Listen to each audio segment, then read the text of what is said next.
Me alegro mucho, Alina. Muchísimas gracias. Contale a nuestra audiencia qué has traído para la jornada de hoy. Un cuento que dice El perro pesimista.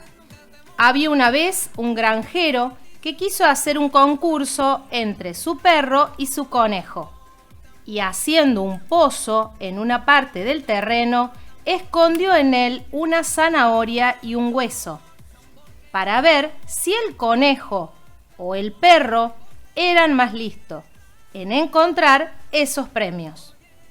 El conejo, muy alegre y optimista, se lanzó a buscar la zanahoria, cavando aquí y allá, totalmente convencido de encontrar la zanahoria. El perro, sin embargo, era muy pesimista y tras revisar un poco, se tiró al suelo y comenzó a lamentarse de lo difícil que era encontrar el hueso en un campo tan grande.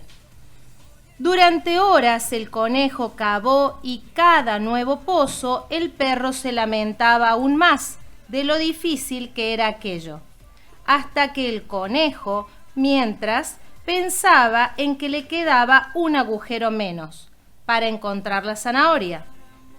Resultó que cuando no quedaba sitio donde cavar, el conejo hizo un túnel hasta llegar abajo del perro, donde encontró la zanahoria y el hueso.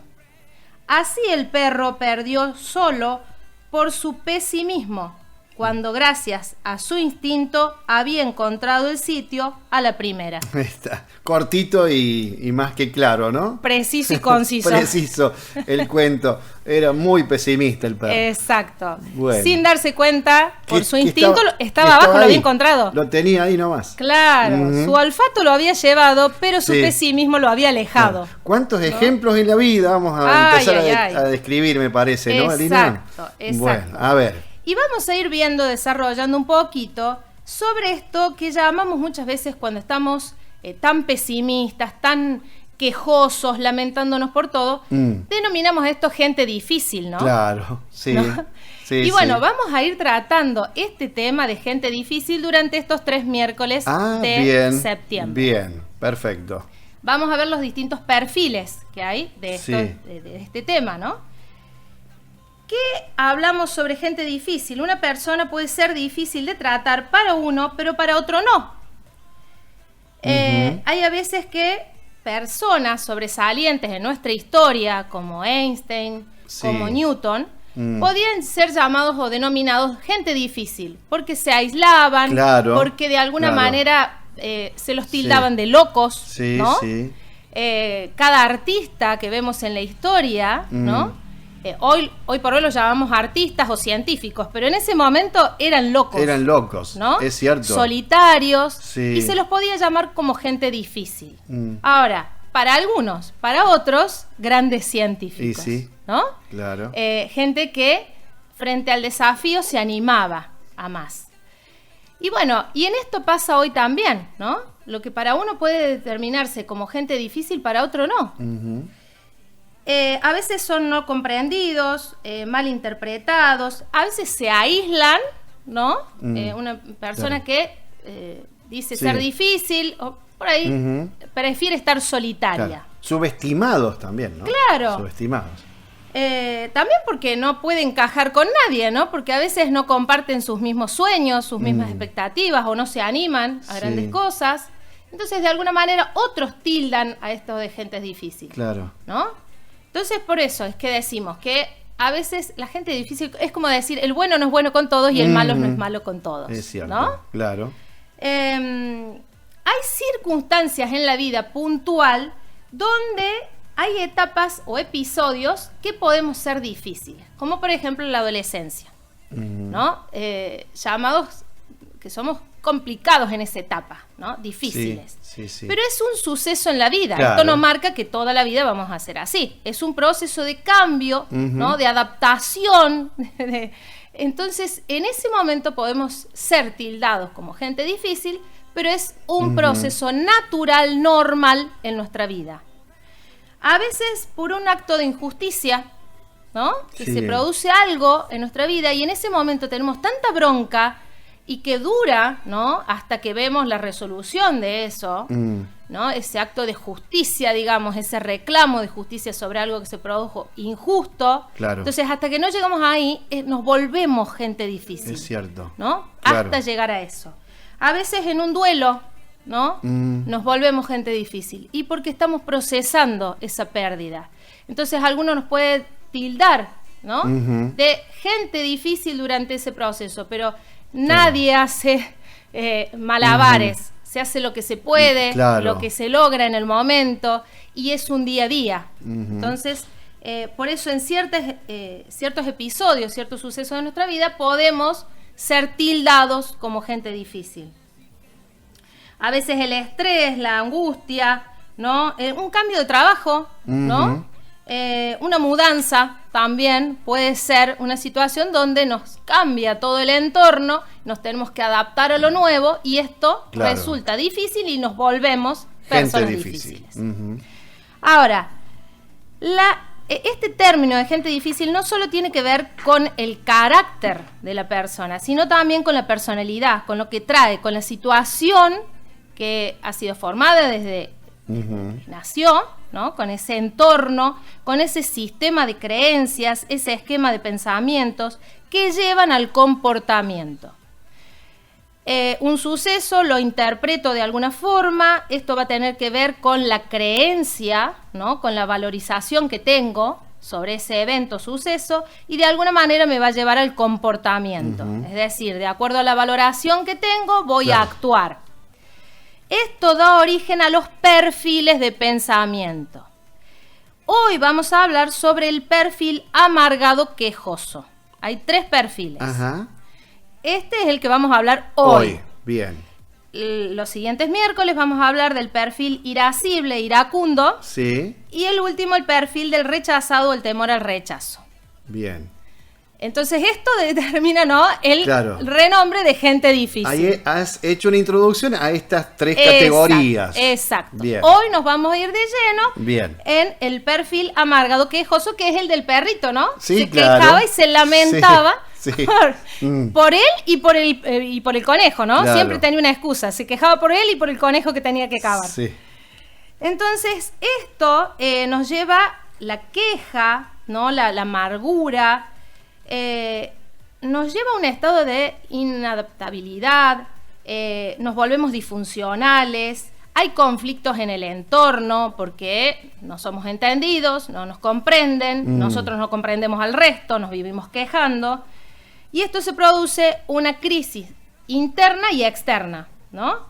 Porque hay un patrón de pensamiento muy rígido, muy estructurado, que es sobre esa demanda que tengo, ¿no? Sobre esa exigencia, sobre esa queja. Y de alguna manera nos volvemos solitarios, porque nadie quiere estar con un quejoso, ¿no?, ni con un amargado. Sí, sí. Entonces se produce también la depresión, porque al encontrarse solitario, al encontrarse aislado del resto, se produce muchas veces este estado de tristeza profunda y esta depresión. Ahora, siempre se puede salir de ese lugar, ¿no? Siempre. ¿Qué hay detrás de una persona quejosa? Una persona insatisfecha. Se queja, la queja, digamos, es el primer recurso desde niños que se utiliza para buscar ayuda de la mamá para que calme todo reclamo o sufrimiento.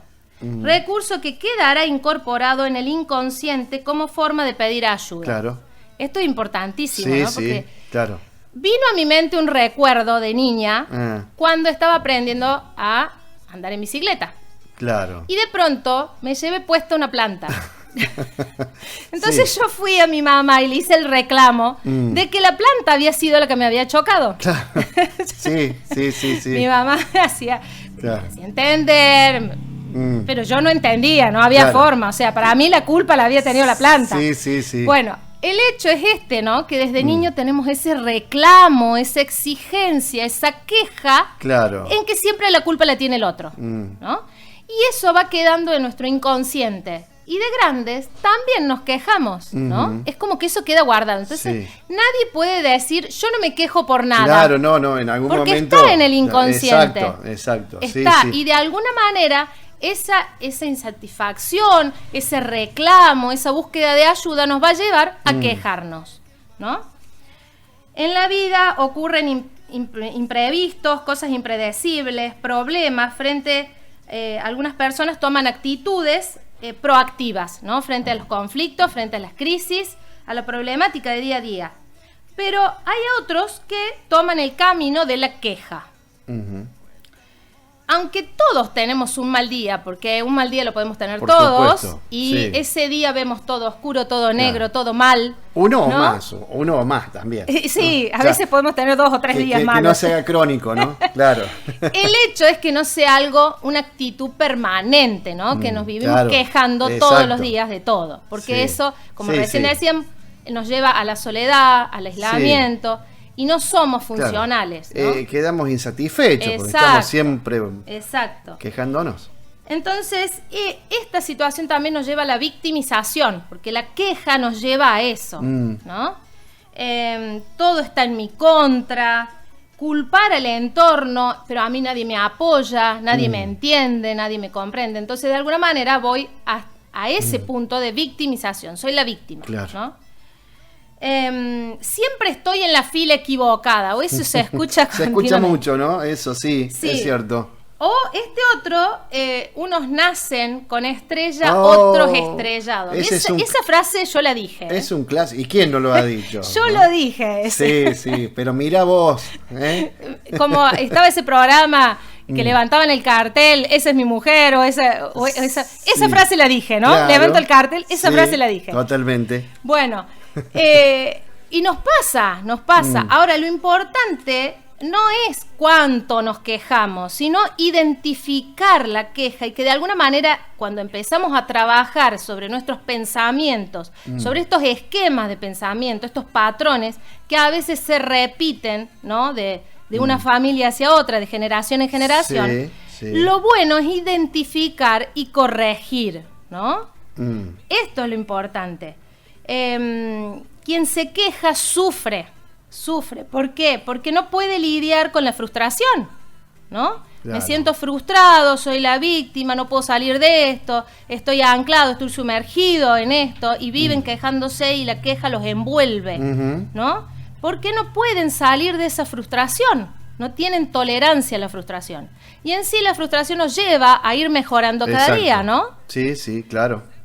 Viven disgustados, todo lo ven negativo y lo dicen directa o indirectamente, ¿no? A veces, bueno, pero a vos te va bien, ¿no? Eso a veces, pero a vos todo te sale bien, en cambio a mí, y uno por ahí no sabe qué decir, ¿no? Porque cuando te dicen algo así uno no sabe qué decir, si decir me siento bien o no, porque el otro va a decir, claro, pero a vos te va bien, en cambio a mí, y entonces uno se encuentra en una situación donde no sabe qué decir, como que la embarra igual, ¿no? Sí. Dice porque dice, si no dice porque no dice.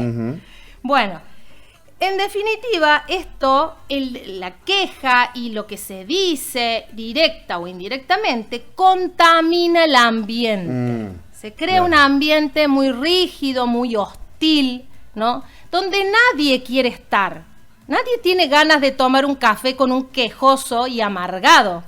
Entonces, de alguna manera, sufrimos si nos vivimos quejando, ¿no? Se produce un aburrimiento, un hastío de todo. No encuentra nada que sea satisfactorio. Una monotonía de vida, diríamos. Nada les cae bien y nada los complace. Entonces, comienza una exigencia, un reclamo hacia el otro, ¿no? De alguna manera queremos que el otro nos haga reír, nos quite del aburrimiento, nos quite de ese lugar. Y en realidad es una responsabilidad que tenemos que asumir cada uno. Si yo me vivo quejando, yo tengo que salir de ese lugar, ¿no? No puedo exigir al otro que me saque. Nadie se hace responsable del otro, ni se puede hacer responsable. Cada uno debe identificar, si me vivo quejando, yo tengo que resolver eso en mí, ¿no? Claro. Salir de ese lugar. Porque el reclamo que se le hace, a mí nadie me ayuda, nadie me apoya, y se crea como un resentimiento.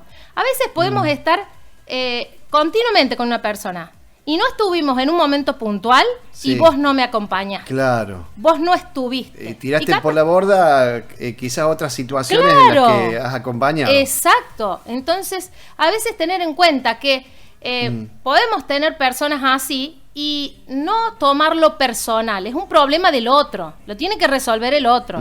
Si estamos en 20 cosas, no podemos estar puntualmente en cada una. ¿No? De lo que reclama. Que no te traslade todo a vos. Claro, cada uno tiene que resolver su propia vida, ¿no? No podemos encargarnos de vidas ajenas ni otros que se encarguen de la nuestra. Así es. Esto a veces, ese resentimiento, está guardado por años, ¿no? Con cosas, con heridas, con situaciones de trauma que se lleva a lo largo de la vida y se reclama a personas equivocadas. ¿No? Y una vez lo dijimos, a veces son traumas, heridas, por cosas que no tuve en mi infancia, por padres que no estuvieron, por padres que, bueno, por distintas situaciones, puede haber una separación, puede haber una muerte, ¿no? Un duelo, y una pérdida, y que de alguna manera me quedé con ese reclamo, con esa exigencia, algo que no se logró sanar, y reclamo a personas que nada tienen que ver. Sí, qué común que es esto, ¿no? Lo que estás diciendo. Entonces esto, ¿no? Sanarlo en su debido momento, ver si me vivo quejando, qué es lo que estoy reclamando y a quién lo estoy reclamando. Sanar esa herida para poder tener una vida más funcional, más amena y crear entornos así, ¿no? Crear ambientes así, sanos.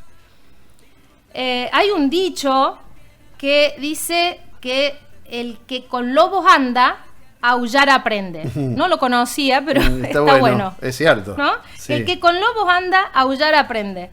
¿Y esto qué tiene que ver? Que la queja se contagia. Claro. ¿No? Si estamos con una persona quejosa, vamos a quejarnos. Sí. Porque es automático. Es como que por ahí la misma empatía, ¿no? Y esto tiene que ver con activar las neuronas reflejo, ¿no? Y que de alguna manera, espejo, neuronas espejo. Se activa eso en nuestro cerebro y terminamos haciendo lo mismo, ¿no? Y en esto de las emociones se contagian. Cuando uno está feliz, está contento, contagia. Cuando uno está quejoso, también. Sí, sí, ¿no? Claro. Entonces, no aullemos. Claro. No. Sí. Que aúllen ellos. Que aúllen solos. No me metas a mí. Y si nosotros somos los que aullamos, por favor, que los otros no contagiemos. No nos den bolilla. Claro. ¿Cómo se vence la queja? Con gratitud. Con gratitud. Bien. Ser agradecidos en la vida. Sí. A ver, si decimos, no, pero nací estrellado, como recién decíamos. A ver, ¿de verdad es así? ¿De verdad? Si tenemos las piernas, en mi caso, lo hablo por mí. Tengo las piernas, tengo los brazos, puedo ver, puedo hablar, puedo oír. ¿Realmente tengo mi familia sana? Estar de acuerdo con lo que uno tiene, nada más y nada menos, ¿no? ¿Realmente nací estrellado o es algo, una creencia, un patrón de pensamiento que estoy teniendo y que no es verdad? Exacto, ¿no? claro. Entonces, identificar esos pensamientos que tenemos, ¿no? Y trabajarlos, corroborar, verificar si realmente es así, ¿no? Plantearnos esto. Bien. Y llegar a la gratitud. Que esto es el freno, ¿no? A la queja. Buenísimo.